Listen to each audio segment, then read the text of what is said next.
Exploring careers in music. Composer. We're talking now with a good friend of mine. Her name is Alice Parker, and she is a composer and arranger. So, Alice, if you could talk to us a little bit about what it means to be a composer, and then how is that different from being an arranger? Well, I don't make much difference between them. It's the same thing.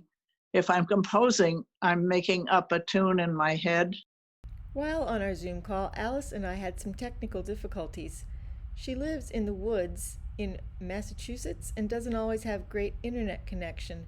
We continued our conversation about composing and arranging by telephone. What are those jobs? The job is to provide some music for somebody that needs it. Somebody calls me or writes me and says they want a piece for their church choir or their school choir, and I find out what they need it for. Is it a special program, or how can I find the right text to begin on?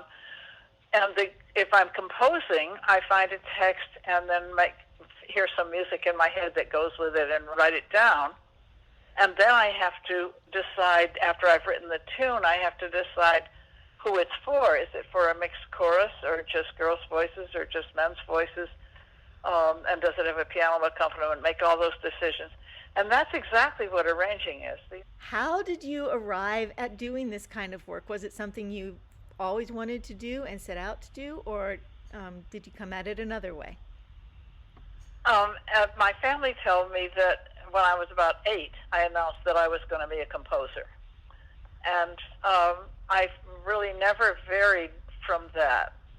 That somehow they had brought me up to be free-thinking enough that I could say what I wanted to be and not be worried about that there weren't very many of us at that point. Now there are a lot more women composers. But because it's just as if the other comparison I make is like a little kid never having known about clay, and you give them a big bunch of clay to work their hands with and to make something out of, and they just are fascinated. I was like that about sounds, about music, and was just fascinated and just was either singing or playing the piano or making music somehow all the time. I was happiest when I was doing that. Mm-hmm. It's not easy to earn a living doing this. In fact, I never made enough money from my composing or arranging to send one of my children to college. But you have to do other things as well. You have to teach, and you find other ways of making a living that all add up so that you can do what you really want to do. What are some of the things that you especially find rewarding or interesting about being a composer? Well, there are two parts of it, and one is the very solitary part where you're working all by yourself with the music and hearing it in your head and doing what should be a very laborious job of writing down all those notes. I remember the first time when I was 8 or 9 that I was writing down a piano piece, and there were all those notes in it.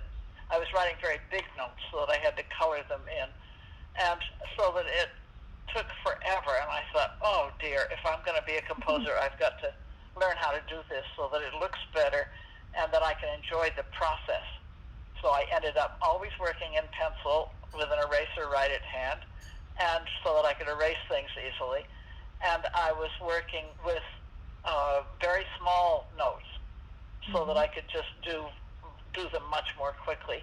And I learned to space them out so that I wasn't crowding things onto the page, because it's very hard to read if it's crowded. Mm-hmm. One of the fun parts is exploring what that song is as it comes out of your head.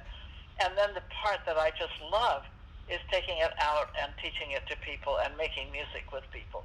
So on the flip side of that, what are some of the really big challenges to being a composer? Well, you can have an idea.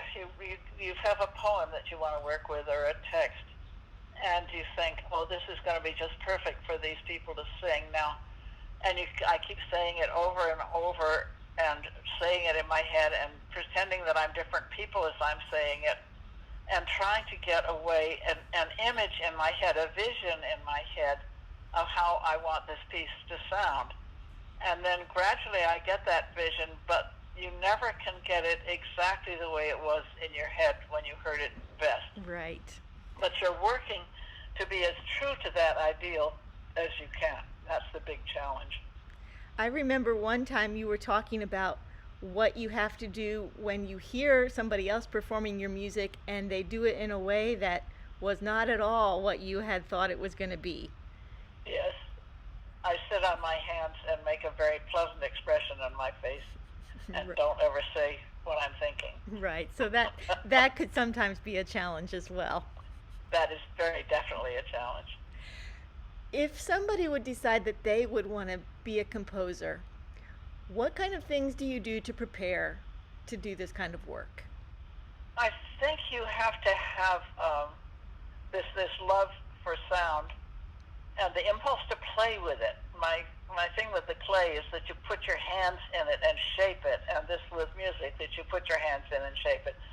So you sing if you're just going around the house and singing, well, I've got to get to the stove, it's time to fix supper, and you sing all kind of phrases like that so that you're always making music, or you remember songs, and there's some songs that you just love.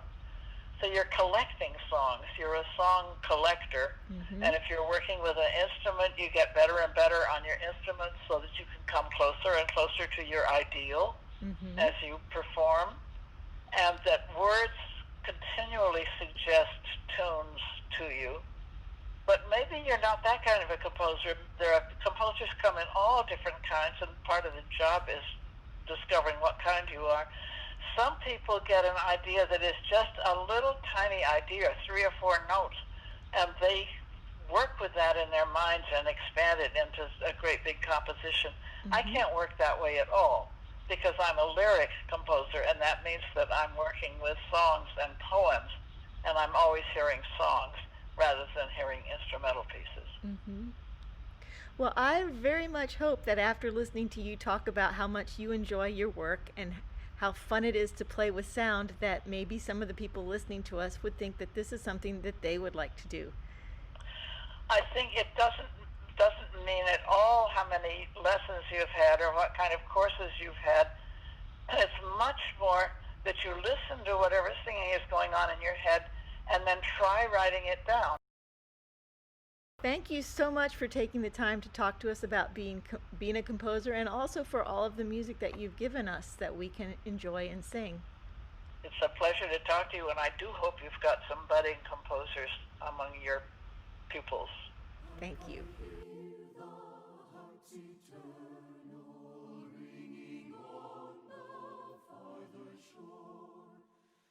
As I near the swollen